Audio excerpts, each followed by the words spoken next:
Senator Ping, sa ngayon po, ilan eksaktong mga computers and even documents yung hawak nyo na sinasabi nga nitong Bryce Hernandez na posibleng magpatunay kung sino pa ibang mga sangkot po dito sa anomalya? Sa totoo lang, hindi ko pa nakita. Kasi nga, kailangan present yung lawyer, nandyan siya. At ayusin natin yung... yan rin kasi yung advice ng General Counsel namin sa Blue Ribbon. Yung dati sa Ombudsman, si Gerard Mosquera.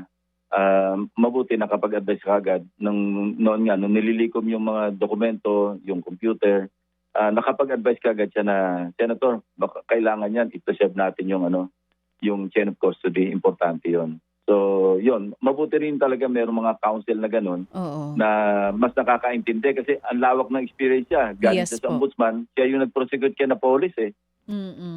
Meron din po ba tayong third party na digital forensics team na mag-check po nitong mga computers or documents?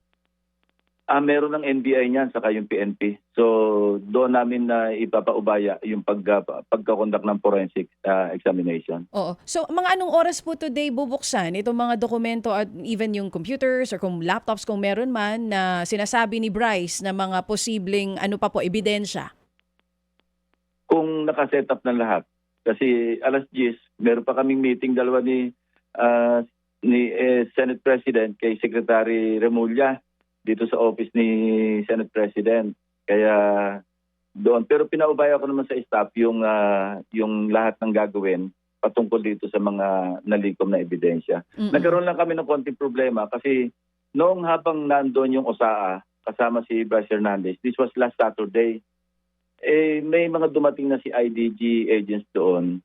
Parang kumbaga medyo nagbago yung isip ni Bryce Hernandez. Hindi agad niya tinan over yung computer. So ang ginawa ng OSAA ni Nadia Aplasca, pinaselyuhan nila. So sealed na yon, hindi na pwedeng galawin yon. May mga photos kami, si Hernandez mismo yung nag-seal nun. So kailangan mabalikan yon para ma-retrieve yon.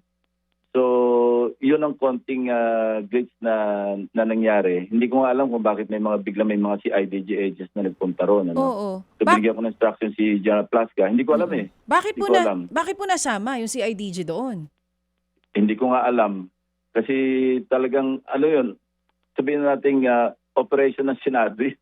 Nagulat nga ako na biglang may mga si IDG. Pero umalis din naman, hindi na nakailang. Kaya lang, nung daw sinabi ni General Plasca, nung dumating yung mga si IDG, parang medyo nag-alanganin to si Bryce. Kailangan tingnan namin anong punot dulo nun eh. Bakit nagkaganon eh. So nandun pa ngayon nandun pa naiwan pa dun. Although sealed yun, hindi na pwedeng galawin. Oo, So kailangan ma-retrieve ka agad eh.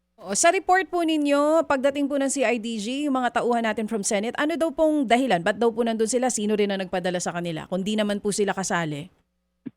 Ayoko. Yun ang tinitingnan namin kung bakit nga sila nandun. So, tingnan natin. I-check namin mabuti sa... Ang importante kasi ito, cooperation eh. Yes po. Kasi di ba nabanggit ko na nga na alam mo yung Senate Blue Ribbon Committee, hindi naman nakikipag-compete maski kanino. Kami, complementary yung ginagawa namin. Alam mo, hindi naman sa halimbawa, yung ICI halimbawa, i-compare ko lang, meron silang subpoena powers. Kami rin, may subpoena powers kami sa Senado, sa Kongreso. Kami may contempt. Pag kinontempt namin, pwede kami mag-detain. So malaki may tutulong namin actually, kung tutuusin. Kasi si Bryce Hernandez, di ba, nung na-detain, nagkapag self-reflect kung ano man yun, kung na-pressure man siya, kung ano man yun, nagsalita siya. Si Sally Santos, di ba, nagsabi ng totoo, yung delivery ng mga pera at lahat. And hopefully, malay natin, baka naman nakapag-isip-isip na rin si Alcantara kasi nakadetain na rin siya rito since last Thursday hearing. Baka sakali rin, baka nakapag-reflect na at magbabago yung kanyang takbo ng kanyang isipan. Base po sa sinasabi niyo... Malaki may tutulong namin actually, hindi lamang sa ICI, Yes po. kundi sa mga prosecution na bodies, mga agencies. Oo. So, Senator Ping, ano po ba ito? Utos ng ICI, yung sa CIDG? Kasi from what I know, NBI po yata ang katuwang nila dun sa mga iba pang documents na under po nitong flood control issues. Actually, hindi ko alam. Yun ang patitingnan ko. Ipapaalam ko today kung ano talaga yung punot dulo. Bakit biglang may... Baka naman nandun sila para mag-secure lang. Hindi rin natin alam. Pero baka coincidence lang na nung dumating mga si IDG, parang medyo nag-hesitate si... Oo. Yun ang unang ulat ni General Aplasca. Mga kapatid, brothers and sisters, saan ka pa? Dito na tayo sa totoo.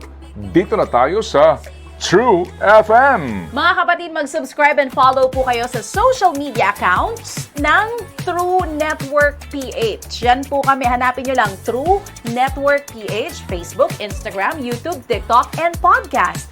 Mapa Apple or Spotify man yan, mahahanap nyo kami. Lahat ng mga napapanood at napapakinggan nyo po sa programa, nasa social media accounts namin yan. So, paano mga kapatid? See you sa social media!